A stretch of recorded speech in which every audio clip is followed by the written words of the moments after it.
LG화학이 오늘 긴급 이사회를 열어 전기차 배터리 사업부의 분사를 결정했습니다.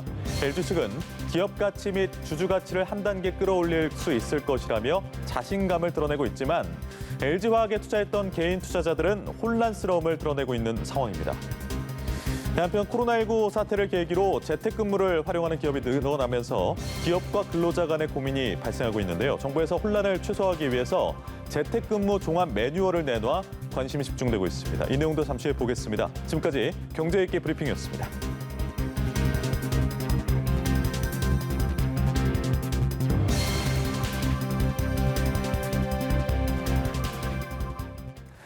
네, 보다 자세한 내용은 김대우의 경제있기에서 확인해 보시죠. 오늘도 김대우 박사 자리하셨습니다. 네, 어서 오세요. 네, 반갑습니다. 네.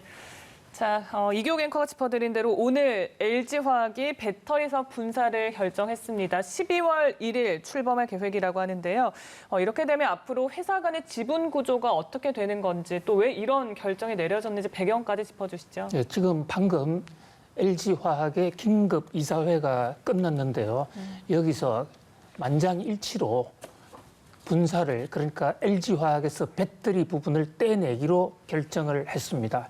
한국 재계에서 그 유래를 사실 찾아보기 상당히 어려운 매우 파격적인 조처인데요. 일단 이렇게 떼내는 가장 큰 이유는 배터리를 똘똘하게 집중적으로 키워보겠다라는 LG 경영청의 의지가 반영된 것으로 보입니다. 지금 배터리 부분은 가장 성장성이 좋고 또 우리나라가 국제 경쟁력이 상당히 높습니다.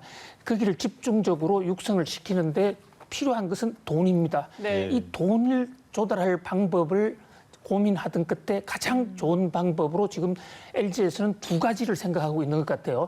첫 번째가 바로 공개 상장이라는 IPO입니다. 네. 최근 카카오 게임즈나 또는 SK바이오팜에서 보다시피 상장을 할 때 그 공모 자금이 엄청나게 들어오지 않습니까? 네. 국민적인 자금을 끌어모아서 회사 규모를 키우겠다. 그다음에 또 외국인의 전략적 파트너를 하나 잡아보겠다. 그러려면 현재 있는 LG화학의 구조로서는 파트너가 잘 안 붙습니다. 왜냐하면 현재 LG화학은 석유화학이라든지 여러 가지 분야가 같이 얽혀져 있기 때문에 배터리에 꼭 투자하고 싶은 사람 입장에서는 선호도가 떨어지거든요. 그래서 똘똘한 배터리 하나를 집중적으로 키워보자. 그래서 미래 먹거리를 한번 만들어보자. 이건 LG화학으로서는 굉장히 큰 용단을 내린 것으로 보입니다. 네, 방금 결정된 따끈따끈한 소식 가지고 지금 이야기 나누고 있습니다. 분사의 이유, 물적 분할의 이유에 대해서 지금 설명해 주셨는데 이거를 막아달라는 국민청원이 올라왔어요. 그러니까 주주들의 피해를 좀 막아달라 이런 취지인데 어떤 내용입니까? 그렇습니다. 지금 LG화학에 투자하고 있는 많은 사람들은 한마디로 멘붕 상태일 것으로 보입니다. 한 예를 들어보죠. 네. 우리 지금 내일 모레 상장하려고 하는 가장 대중적인 회사 중에 빅히트라는 회사가 있습니다. 방탄소년단으로 유명한 회사죠. 그런데 이 빅히트라는 회사의 가장 성장성이 높은 알맹이 부분이 바로 BTS입니다. BTS죠. 그런데 BTS를 빼내고 빅히트를 상장한다고 그러면 네. 누가 이 빅히트 주식을 사겠습니까? 바로 LG화학에 최근에 주식을 산 많은 소액 투자자들은 LG화학이 투자하고 있는 배터리 부분의 성장 가능성을 보고 투자했거든요.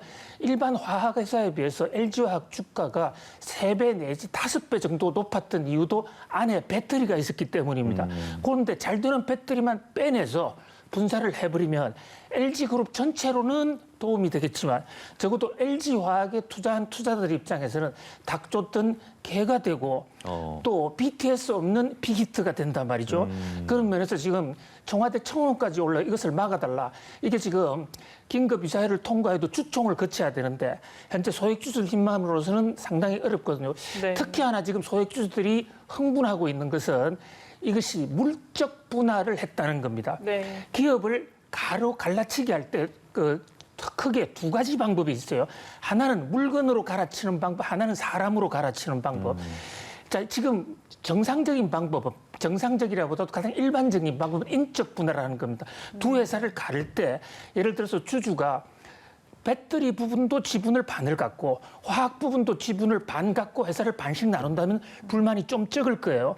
그런데 이번에 LG화학이 선택한 방식은 물적 분할 방식이라는 걸 방식을 통해서 네. 현재 주주들은 배터리 주식을 한 푼도 못 갖습니다.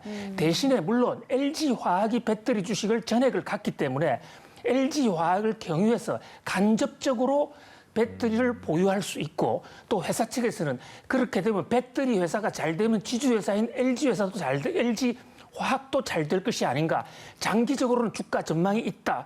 그러니 믿고 따라라 이러는데 LG화학의 배터리 하나만 믿고 들어갔던 사람은 지금 그 멘붕 상태뿐만 아니라 주식을 투매를 하고 있어서 어제 오늘 합하면 10% 이상이 지금 떨어져 있죠. 앞으로 더 떨어질 가능성도 있다. 이게 제게 지금 판단입니다. 네. 그러니까 이제 물적 분할을 하게 되면서 기업은 자금을 확보할 수 있겠지만 개인 투자자 입장에서는 지금 배터리 빠진 LG화학에 투자하게 된 그런 상황이 된 거잖아요. 그렇습니다. 예, 그래서 이제 논란이 좀 있는 것 같고요. 자, 지금 LG화학이 SK이노베이션과 또 소송을 진행 중입니다. 여러 차례 저희가 얘기를 나눴었는데 혹시 네. 이번 결정에 이런 소송과도 좀 관련이 있는 겁니까? 현재 LG화학은 공식적으로는 아무 관련이 없다.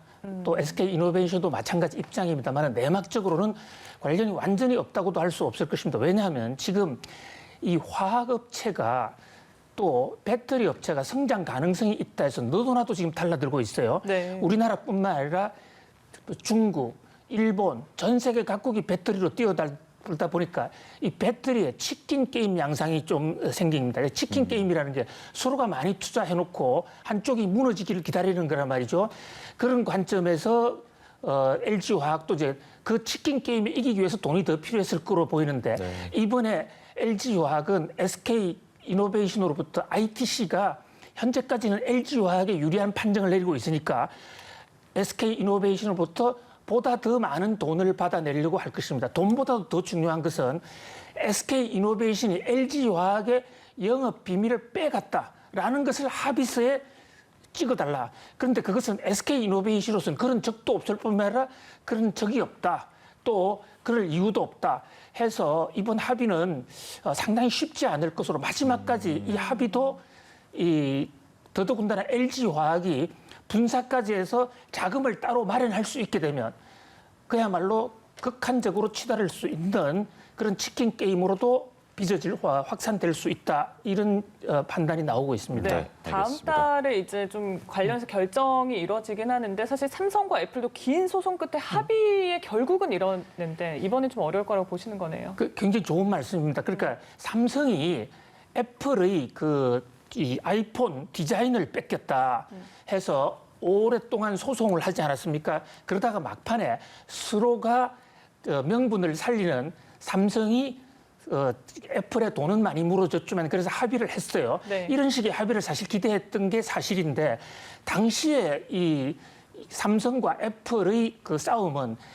디자인 부분이었단 말이죠. 그런데 이번에는 앞으로 배터리의 운명을 좌우할 수도 있는 영업 비밀 쪽이다. 이렇게 되면 만약에 한쪽에서 다른 쪽에 돈을 물어주게 되면 이쪽 회사는 기술이 없어서 남을 뺏기는 회사냐 이런 오명을 쓸 수도 있기 때문에 그러나 우리나라의 국익을 생각한다면 방금 지적해 준 삼성처럼 LG화학과 SK이노베이션이 좀 대승적으로 합의를 하는 것이 두 회사에도 좋고 예. 우리나라에도 좋을 것으로 보입니다. 알겠습니다. 이 내용 이쯤 보고요. 두 번째 주제로 좀 넘어가겠습니다. 요즘에 재택근무를 하는 회사가 많은데 지난 한 3, 4월쯤부터 해서 한 반년 가까이 진행을 하다 보니까 관련해서 통계도 좀 많이 작성이 됐을 것 같습니다. 어느 정도의 기업들이 재택근무를 시행하고 있고 생산성 지표들은 어떻게 나오고 있습니까? 예, 경영자 총협회라든지 각종 경제단체에서 조사한 바로는요.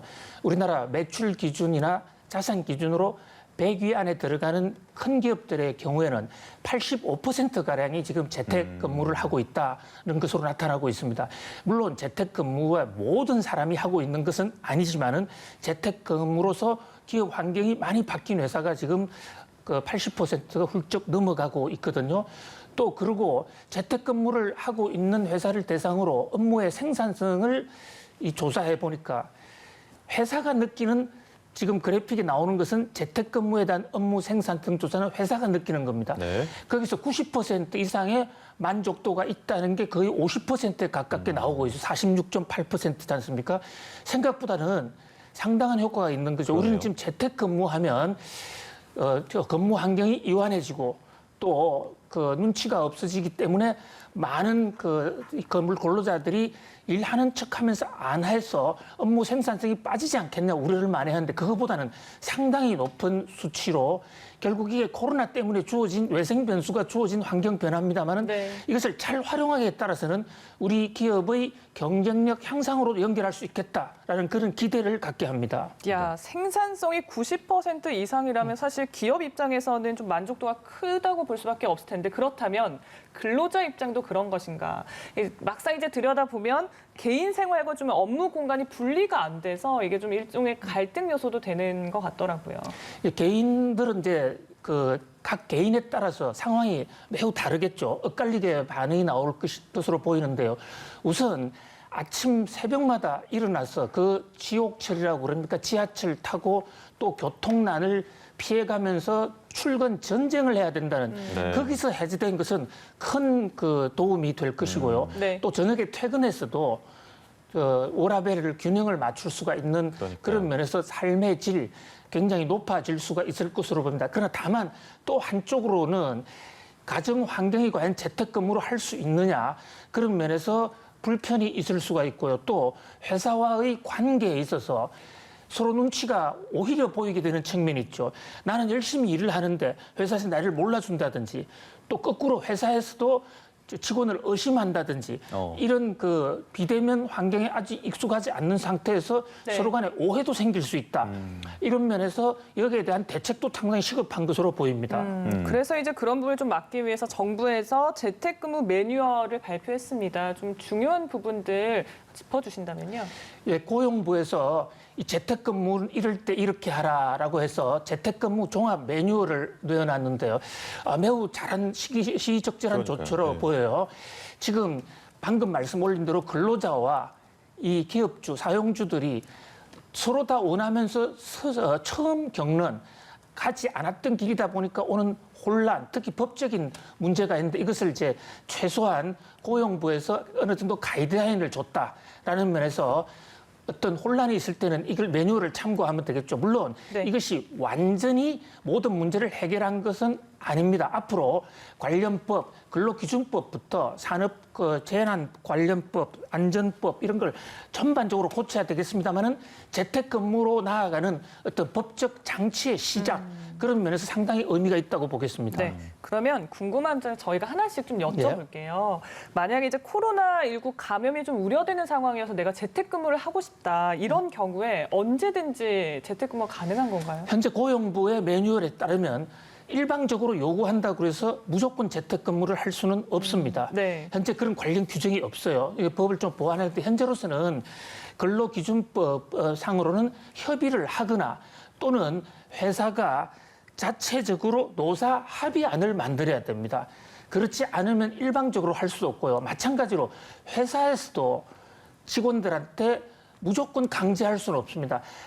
재택근무를 하라고 요구할 수는 있지만 근로자가 반대한다면 강제로 시킬 수는 굳이 없습니다. 회사에 나오시겠다면 그렇습니다. 본인이 나오겠다. 물론 네. 이 코로나 상황 때문에 회사가 폐쇄됐다든지 이런 것은 또 별개의 상황이겠죠. 정상적인 상황에서 재택근무로 오다 했을 때는 각자의 지금 합의가 필요한 상황입니다. 네. 그러면 장소는 꼭 집이어야 하는 겁니까? 카페 이런 데는 안 될까요? 여기서 고용부도 좀 확정적인 답을 주지는 않은데요. 네. 만약에 재택근무가 코로나19에 따른 확산 방지라면 그것은 집에서 근무하는 게 맞지만은 그 경우에도 회사와 그 근로자가 미리 사전에 합의를 해서 내 근무지는 어디다. 이를테면 회사 또 회사 부근 카페 뭐 이렇게 미리 지정을 해놓는다면 그것은 근로자 이탈이 아닌데 사전에 지정을 안 해놓고 밖으로 이렇게 이동을 해 다닌다면 근무지 이탈로 오해받을 지적될 수가 있다. 이것이 고용부의 해석입니다. 네. 미리 협의를 좀 해야 된다는 말씀이시고 네. 급여하고 부대 비용에 대한 얘기들도 있어요. 회사가 직원에게 재택근무를 하니까 임금을 삭감하겠다 이런 경우도 있고 직원이 회사에게 그러니까 집에서 일하느라고 뭐 전기세, 수도세 이런 거 더 들었다. 이거 임금에 반영해달라 이러는 경우도 있고요. 그렇습니다. 가장 실질적인 문제를 지적을 하셨는데요. 현재 지금 재택근무를 하면서 집에서 좀 덜 근무할 수도 있으니까 월급을 깎는다. 이건 원칙적으로 절대 안 됩니다. 근로기준법 위반이고요. 재택근무를 하건 회사에 근무를 하건 현행법을 그대로 지켜야 됩니다. 그리고 이 비용 문제에 관해서도 회사와 원격으로 통신을 하기 위한 비용, 이를테면 통신비, 전화비 이런 것은 회사인 사용자 측이 물어야 되는 게 원칙입니다. 그리고 이제 예를 들어서 정심을 줬다 해서 그동안에 무료 급식을 준 경우에 회사의 구내식당에서 무료 급식을 준 경우에는 출근하지 않으면 그 재택근무하는 근로자는 더 이상 그 혜택을 받을 수가 없습니다. 네. 다만 회사에서 무료 급식을 주면서도 그 무료 급식을 먹을 수 없는 사람에게 보상으로 따로 정식값 대체금을 줬다면 그것은 지불을 해야 되고요. 또 하나 이제 그 아침에 출근비, 예. 출근비의 경우에도 이 교통비가 정액으로 통상임금으로 분류될 수 있다면 이것은 계속 줘야 되는데 특정한 사람에게 특정한 출근비를 줬다면 이것은 회사가 주지 않아도 됩니다. 그러니까 실비로 줬을 경우에는 안 줘도 된다. 그렇습니다. 예. 네. 아, 그 뭐 아이를 달랜다거나 뭐 전화를 받는다거나 택배 기사님 갑자기 오셔가지고 잠깐만요 하고 나간다거나 이런 경우는 어떻습니까? 예, 그런 경우에는 원칙적으로 현재 법에 규정이 없는데 고용부의 권고 사항으로는 서로 간에 이해를 해야 된다. 그래서 특히 아이가 옆에서 급하게 보채거나 울 때 이런 것은 뭐 그것은 가정의 안정이 곧 그 회사의 안정일 수 있기 때문에 그것은 당연하다. 그러나 그 시간이 너무 오래 길어지면 그것도 회사에 미리 보고하고 서로가 협의를 해서 표를 별도로 배정받아야 된다. 이것이 고용부의 해석입니다. 네, 재택근무 갑자기 하시면서 좀 혼란이 많으실 텐데 저희가 정부의 권고 매뉴얼도 짚어봤습니다. 지금까지 김대우 박사와 함께했습니다. 네, 고맙습니다. 감사합니다.